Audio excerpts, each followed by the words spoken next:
but everything else is family related. And yeah, and that's very, very important because you're coming into this office, assuming that you get elected. You're coming into this office with some good background. Yeah. I've been an attorney for 15 years. Yeah. One of the first cases I got was a divorce case, and let me tell you, if you want baptism by fire, that was the case that did it. I'm sure. But since that time, I basically went to law school because I myself, as a youth, had some issues, and I ended up going to law school to help kids that get in trouble. And you also have a background in city government, too. I do, yes. I worked at City Hall for almost 10 years for two different city councils. You were involved with the program before. Yes. And it's been 22 years? Yeah, 1991, yeah. Now, 23. Give us a little idea what actually the register does. Well, for the most part, You oversee probate court for Suffolk County. Yeah, and let me tell you that one of the number one questions people say is, they say, after they ask you what's the probate court, they say, where is it? And I say, well, it's downtown at the Brook Courthouse. Nobody knows where this court is. And it's funny, with the amount of people that actually don't use the probate court, they think they're never going to use the probate court, but at some point in their life or towards the end of their Everybody life. does, right? They do. And I say it's the legal exit out of this world that you have to take in order to, I mean, you pass away, but in order to be legally passed away, you've got to go through the probate court where if you've got any assets. Not everybody goes through the probate court. Some people plan their estates differently and they avoid the probate court, but for the most part, most people do. Now, as an elected official, what do you see your constituents asking? Or when you campaign, what comes to mind with these people when you talk to people on the street or people that you're coming in contact with civic organizations, and they meet you and they'll say, hey, Martin, we're going to vote for you, but why should we vote for you? What's this all about? Oh, yeah, easy. I said the thing that distinguishes me from the rest of the field, there's only a few guys that are on the ballot right now, is that I am an attorney. Right. I have 15 years of legal experience. For the last 10 years, I've done family and probate law. Right. I've actually done it out of that court. So on the job I'm running for is on this side of the counter. The job I'm doing is on the other side of the counter. So I'm dealing, I come in, I file my paperwork with the registrar's office. I get a court date, we go to court, and you always try to mediate or settle your disputes before you get before the judge, so the judge can just basically, get you on your way. But some things do have to go to trial. But there's a connect that's missing. You get the clerk's office here and the court here, and there's just this void. Yes. And what I bring to the table is that I know how to handle that void. I'll be able to do this job because I've been doing this job here, and I know. I mean, the thing is, if you go to the probate court, I walk in there with you. People go, "Oh, hi!" Everyone will know who I am. They know me as Hi. The people I deal with every day will know me as Attorney Keogh or Martin or whatever. But I deal with the staff there. They do a great job. But they're understaffed right now, and that's a major problem with the court. And we're going to talk about that in just a second. 617-708-3280, 617-708-3280. As you know, we do a lot of discussion on this program about the entertainment industry, but tonight it's politics. It's politics today, and we have Martin Keogh talking about politics, and of course talk specifically about the probate court and the registrar of the probate court. 617-708-3280. It's a great educational experience because a lot of people are sitting home saying, hey, why should I vote for that guy? In fact, I don't even know what that is. I don't even know what that court is. It's one of the number one questions, yeah. Yeah, and I was going to say that's the number one question from your constituents. And they'll say, well, I know what the mayor does, and I know what my rep does, and I know what my senator does, and I know what my counselor does. Yeah. But probate court, I mean, what's that all about? It's crazy because it's somebody, I can't imagine anybody saying this, but they might not know what a plumber does until they need one. They might not know what a lawyer does until they need one. Or everything that person may be able to do. Exactly, too. You're correct. What that person may be able to do. And with the probate court, they don't know what it is until they need it. And if you have you had the experience of the probate court? All right. If you were to go in there tomorrow, the first thing you would notice is that there's an extremely long line. So you go in. Let's just say you want to file, probate someone in your family's will or whatever. You go in to the clerk. You start the process. Then they'll send you down to a caseworker, and you start the process there. The amount of time you actually spend with them, they're great. You can be done with the clerk in 15 minutes. You can be done with the caseworker in 15 minutes. But you're waiting in line for an hour or 2 hours. And never mind when you've got to pay the, whatever the fee is. The fee. You give it to the cashier, and I feel badly for her sometimes because she gets it, she takes your money, you've got to wait until it's actually processed. And they go, what are you doing? And she's just doing her job. I came across a friend of mine, Paul, Paul Fahey, of course. Yeah, and I write for this paper occasionally, I do too. I know, and that's what I was going to, because I was talking to Paul recently, and I said, Martin Keogh is going to be coming on the program. He said, oh, Martin does it. Of course, I know this too, but, Martin does the article in the in the Boston City paper for us. And I see that, and there's a lot of good information Yeah. there. Well, I write things about the probate court. I write things about the courts in general, like small claims court, how to file a small claim, how to file a consumer complaint. Right. Simply, it's a lot of elderly read that paper because I'll get calls or, somebody, a painter doesn't finish painting a house. What do I do about it? File a complaint with the mayor's office or go to court. I would imagine in this particular circumstance, what you see in your particular area of expertise is that people don't realize they need this until they need it. Yeah. And then they're distraught. That's correct. And nobody walks into the probate court with a smile on their face. Unless they're going to inherit $1 million, Right. no one else is going to walk in with a smile on their face. But what I want to do, and again, my experience, the last time I was there was a month ago, and I'm backing off and doing probate work until this election's over. The last time I was there, again, I waited in line to talk to the clerk for a good half an hour, was with the clerk for like 10 minutes tops.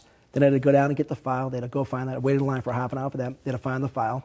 And then I had to go back to the clerk, and there was a line. There was no way I was going to the back of that line again. So I said, hey, I've got it right here. And they said, okay, hold on 1 second. So it was another 10 minutes waiting. It could have been another half an hour waiting. Talk to the clerk, and they say, okay, go talk to the caseworker. It's just, you're going back like a ping pong. Right, but given your expertise and your involvement, your background, you know your way around. Oh, yeah, sure. Well, I've done it a million times. Right. But the one thing I say is, why can't we just have one-stop shopping there? Why do people even have to come to the courthouse at all? I mean, you can renew your license online. You can buy things off eBay. Is this something that a registrar can actually do? Can you actually reconfigure? We can advocate for it, that's for sure. Right. And in the last month, they just put up the new website, which was, thank goodness they did it, because what they had there didn't serve the needs of the public. Right. And now what they've got there is a move in the right direction. It's more user-friendly. Yeah, it is. Pretty much. It is, but still, you still can't interact with it. So if you were going to file a motion for, modification or whatever like that, you shouldn't have to go into probate court to do it. You should be able to do it online. You do it electronically, pay for it electronically, or send it in with a check or whatever, or take the form that you do, go in and pay for it when you get there. If they did that, it would make things so much easier for the consumer, including the court. How does the election look like now? How does the campaign look? I think I'm doing fine. I think it's, but I mean, again, the number one problem, I'd say this with my opponents too, people just don't know what the probate court does. Right. And it's great because, and again, they'll say, who are you? To me, that's probably the number one thing is, who are you? And then the second thing is, what is the probate court? And then I go through, my spiel. I tell them I'm an attorney. I work in probate court. This is what the probate court does. And then the next question that follows, so if I want to, get my name changed, I can get it changed? Yes, that's correct. Now, why would you want to get your name changed? But, the probate court deals with many things that have to do with family. For example, if somebody were to get arrested, they would go to a criminal court. If somebody were to sue somebody, you go to a civil court. But when it comes to family, again, death, divorce, custody, wills, estates, probates, name change, adoption, guardianships, conservatorships, and equity, which is the catch-all of everything, you go to the probate court to do it. So that's not criminal or civil, pretty much. That has its own jurisdiction. Exactly, Its own category. That's if you correct, will. yes. Now, we had some questions from constituents. Oh. We knew you were coming on. Great. I'll get some questions from Martin. And I have one here. There are accusations that the office was severely mismanaged and that there were candidates being called hacks, quote unquote, running for it. What do you have to say about this? First of all, it's unfair for someone to even say that. The person that was in there right now inherited a mess. They're not able to deal with it. They're being accused of mismanagement of the office. Right. They're actually not even allowed in the probate court right now. It's probably an unfair. So that's a contentious issue. Yeah, too. I think it's unfair to say that. And again, I say when someone brings that up, I just say all I can tell you is that I'm an attorney. I've worked in that court. I've done probate for the last 10 years. Right. You're not going to see the problems you might see if you have an attorney there. The second thing, I hear that all. It drives me crazy if somebody says a city of Boston employee is a hack or a county employee is a hack. It's an unfair characterization, but. They've accused, and I hope they didn't accuse me, but they say it about these guys have no experience running for their office. They're just looking for the job. But we think of a hack as somebody just being given a job because of a political favor or something. But you're an attorney, and you're practicing. Yeah. I mean, you do this stuff all day. Yeah. I'll tell you, anybody that knows me knows that I'm a hard worker. So when I get in that office, it's not going to be a 9 to 5 job. You also have 22 years of city government experience. Oh, yeah. I've got 22 years of a political experience, and again, working in the City Hall up until 2000. And then I did public defense for, and I did it mainly for kids that get into trouble, because not everybody's a bad person or a bad kid. Everybody deserves a fair shake. So I've been doing public service since 1991.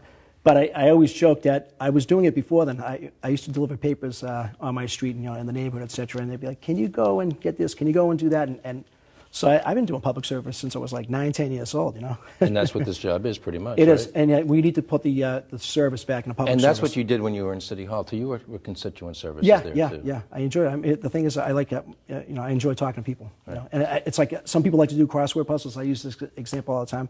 This is a crossword puzzle for me. I'll try to solve it. I'll try to get everything that you're seeking to do. And if I can't get it, it won't be for a lack of trying. Well, we have another question here, but I'm going to ask the audience to give us a call. 617-708-3280.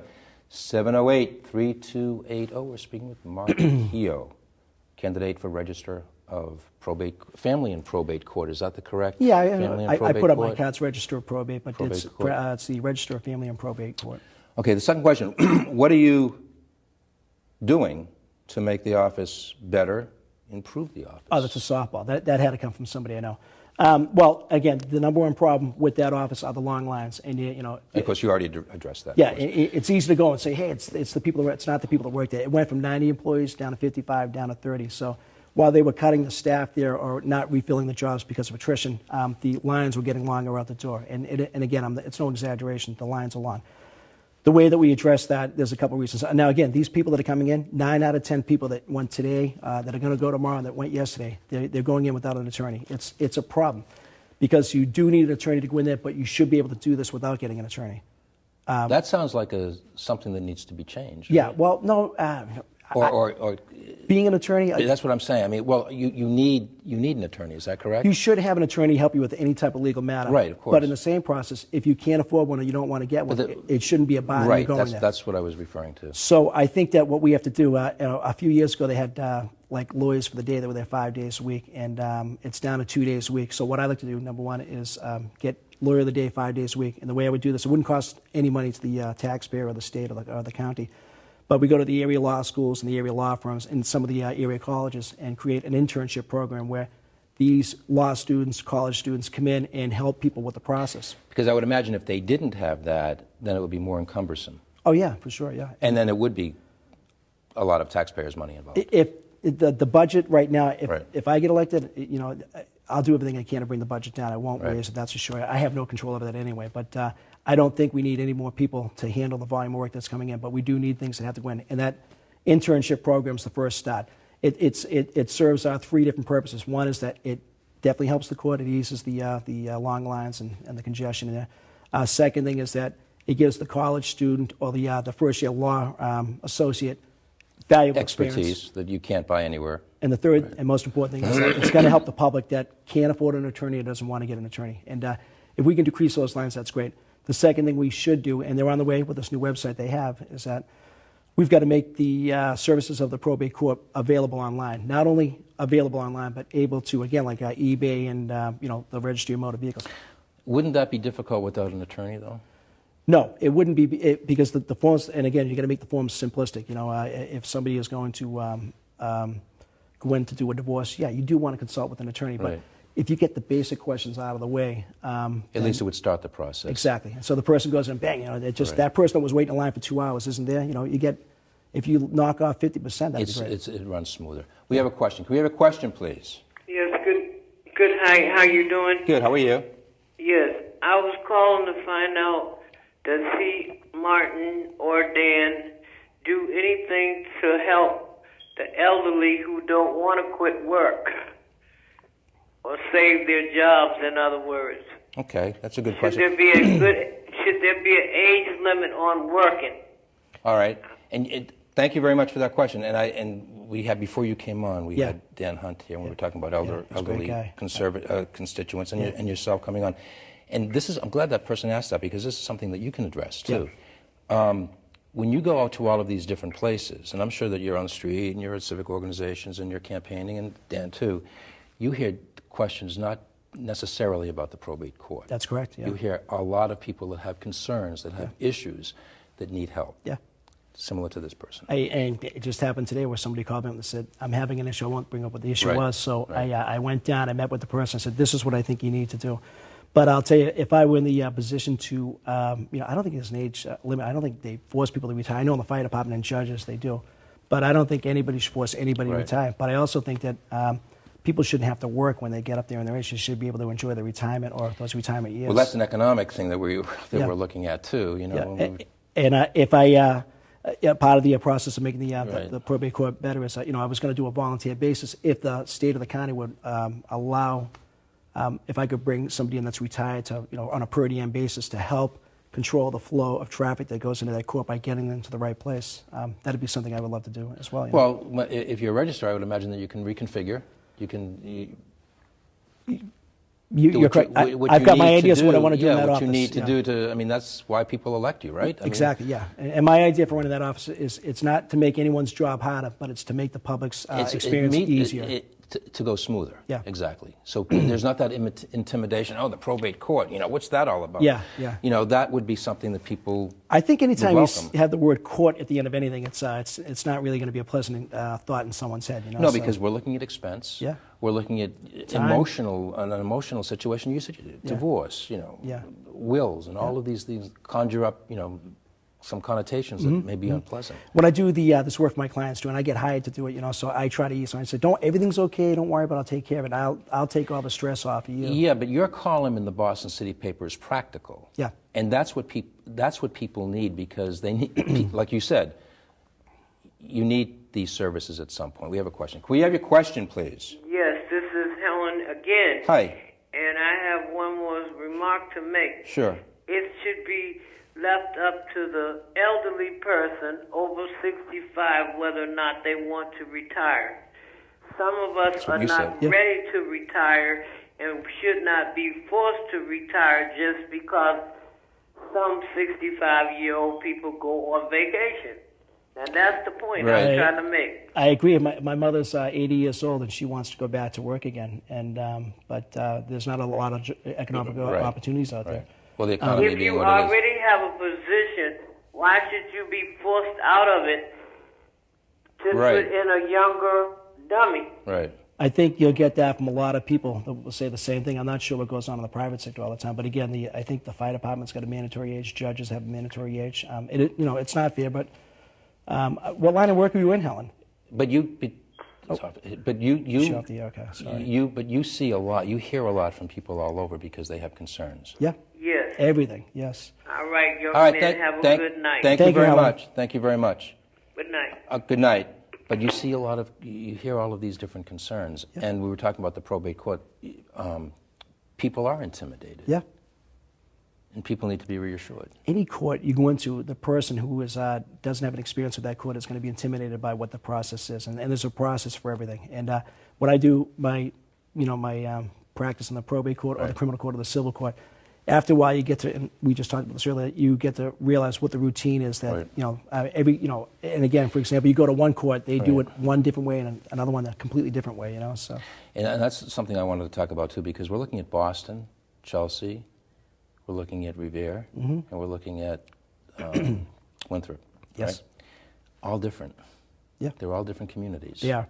And I think one of the things that I've gotten, and I've been... With its different issues, too, I imagine. Yeah. Well, it's funny because, people on our side of the bridge like to go down towards the Cape, and people from the other side of the bridge like to go to New Hampshire. Right. But when I'm on this campaign, a person in Chelsea, which is really not that far, actually it's so close to Boston, it should be Boston. But it's over the bridge, and they say, I shouldn't have to go over the bridge. So, and this has been done before. I'm not reinventing the wheel, but if I get elected, I want to bring the probate court out to the communities, on a regular basis. Get the staff that will volunteer their time, go at night, and try to address people's concerns that don't want to come over the bridge. Because we're dealing with a fairly large area, right? We are, and if we can get the entire probate court up online and up on the web, you won't have to cross any bridges anymore. What's the campaign like? What's the campaigning like in the four areas? I'm getting a great reception everywhere I go. But I just think in general, people are always polite anyway. So I haven't had anybody say, "What are you, crazy?" But educational people are being educated about. They don't know. They don't know what the probate court is. And so I always say, "Have you ever been to the probate court?" No. And I say, "Have you ever dealt with the will or this?" Yeah, I got divorced. I said, "Well, you in the probate court?" It amazes me that someone doesn't realize they're in the probate court when they've been in a divorce. I think they're just. Of course, their attorneys are involved with that too, so they may not necessarily. Yeah, most divorces involve an attorney, unless it's an uncontested divorce. Usually, an attorney's involved. And again, the court has mediators in there to try to get both sides to agree before they settle it. The one reason why people should vote for you. The one reason is actually three. I'm an attorney. I've been an attorney for 15 years, and I practiced family and probate law for the last 10 years. I've been in that court. I know it better than any other candidate in my race. I know what's going on that side of the counter, and I know what's going on this side of the counter because I do both. I would be the perfect bridge between the clerk's office and the court and the people. So that's the number one reason why. I think my opponents, they're all great guys, but I don't think that they have the experience or the educational qualifications. You're the only attorney. Are you the as of today, as I of know, now? yeah. You're the only attorney. There could be another one jumps in. Right, but you have that legal background that they yes, don't. That's they correct. Don't have. Yeah. But the one thing I'll tell you is that for sure I have the I've got the experience doing family and probate law. Right. You can't. And, I heard an argument from someone that said it's an administrative job. I said, well, it is, but if you don't know what what the Mass General laws are, it certainly helps if your registrar of court knows what the law is. What chapters and. Well, it sounds like you know your way around. Yeah. The court, and that's the main thing. Yeah. Yeah. Now, we have how long now until the election? Just thought about this. They had to go actually count. Let me see.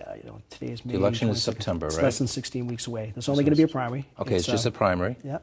All right. It's on September 9, and I say my wife will say to me, "Your birthday's coming up. What do you want for your birthday?" I say, "I don't want. We'll just go out to dinner. I don't want any presents." Well, September 9th is my birthday. You want to get elected, right? I know. Right? On my birthday, September 9th. So now I can say to my wife, "I know what you can get me. I want you to vote for me. I'm going to ask the viewers to please vote for me. I don't want any presents. Just give me a vote." Right now, we're being seen by all people in Boston, of Yeah. course, and people in Winthrop and Revere and Chelsea can watch us on bnntv.org. Great. And we're seen worldwide. But specifically, if somebody people in the area wanted to contact you, Martin Keogh, and say, "Look, I'd like to help you with your campaign. Yeah. I think that what you're doing is great. I'd like to, be on board with you. I support what you're doing. Can I help?" What would you say? I could say you can call me, first of all, 781-344-9700. That's my personal cell phone. If you have a legal question, you can call me. You can go on my Facebook. You can go on my webpage, which is martinjkeogh.com, Keogh. And if you contact me in any one of those ways, I'll get right back to you. If you call me on the phone, I'm going to pick it up and answer it, which is what I always do, unless I'm sleeping.